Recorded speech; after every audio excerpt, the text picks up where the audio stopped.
ዛሬ የማሳያችሁ የኦፖን ሬኖ 6 ነው።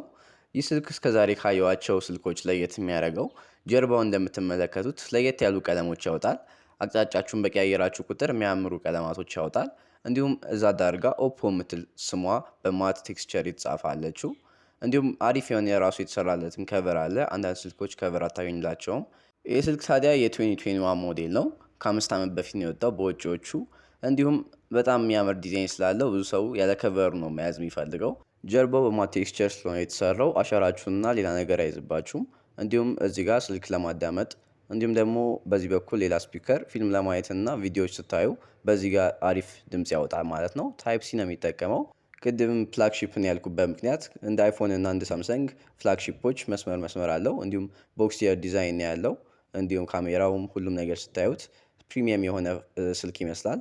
ስክሪኑ 6.43 ኢንች አሞሌድ ዲስፕሌይ ነው። እንዲሁም ጎሪላ ግላስ 5 ይጠቀማል። በጣም ስሙዝ የሆነ ዲስፕሌይ ነው። ስትጠቀሙበት፣ ጌም ስትጫወቱበት፣ ፊልም ስታዩበት አሪፍ የሚባል ኤክስፒሪየንስ ነው የምታገኙት። እንዲሁም ደግሞ ካሜራው ለየት ያለ ቦታ ነው የሚገኘው። እንደምታዩት እዚች ጋር ነው ካሜራው ያለው ሰልፊው። የፊት ለፊቱም የኋላውም በጣም ጥሩ የሚባል ካሜራ ነው። የኋላው 64 ሜጋ ፒክስል በ8 በ2 ሜጋ ፒክስል ነው። ካሜራውን ከሳምሰንግ A07 ጋር ሳስተያየው የኦፖ በጣም ነው የሚሻለው። በዚህ ስልክ 4K ድረስ ቪዲዮዎችን መቅረጽ ትችላላችሁ። ካሜራው በጣም የሚወራለት ነው ማለት ይቻላል።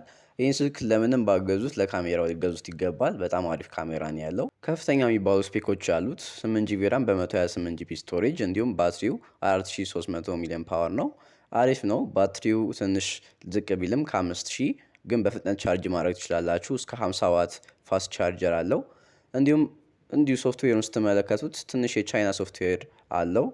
ሌላው ነገር የጉግልን ሶፍትዌር ቢጠቀም አንዳንድ የተጨመሩለት ነገሮች አሉት። ይህ ስልክ የሚጠቀመው ፕሮሰሰር የሚዲያቴክ ዳይመንሲቲ 900 ነው። አሪፍ ፐርፎርማንስ ያለው ስልክ ነው። ስለዛ የተለያዩ ጌሞችን እንደ ኮል ኦፍ ዲቲ፣ ፐብጂ እና ከዛም ከፍ ያሉ ጌሞችን መሞከር ትችላላችሁ። በደንብ ያጫውታችኋል። ከሱም አልፎ ሶሻል ሚዲያ እና ኖርማል አፖችን መጠቀም ትችላላችሁ። እነሱ ነገር ላይ እንከን የለውም። ምንም አይነት ችግር አያጋጥማችሁም ማለት ነው። በእንደሱ አይነት ዙሪያ በጣም ዝቅተኛ ራም ስለምትጠቀሙ ይህ ስልክ ደግሞ 8 ጂቢ ራም ነው ያለው። ስለዛ በጣም ስሙዝ የሆነ ኤክስፒሪየንስ ይኖራችኋል። ይህ ስልክ ዋጋው ከ17 ብር እስከ 27 ብር ታገኙታላችሁ።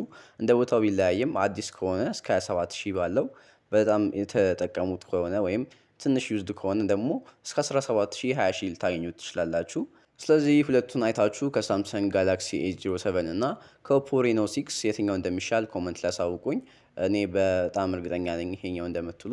ብዙ ነገር ይሄኛው ይሻላል። እናንተስ ደግሞ እንደምትሉ ማዳመጥ ፈልጋለሁ።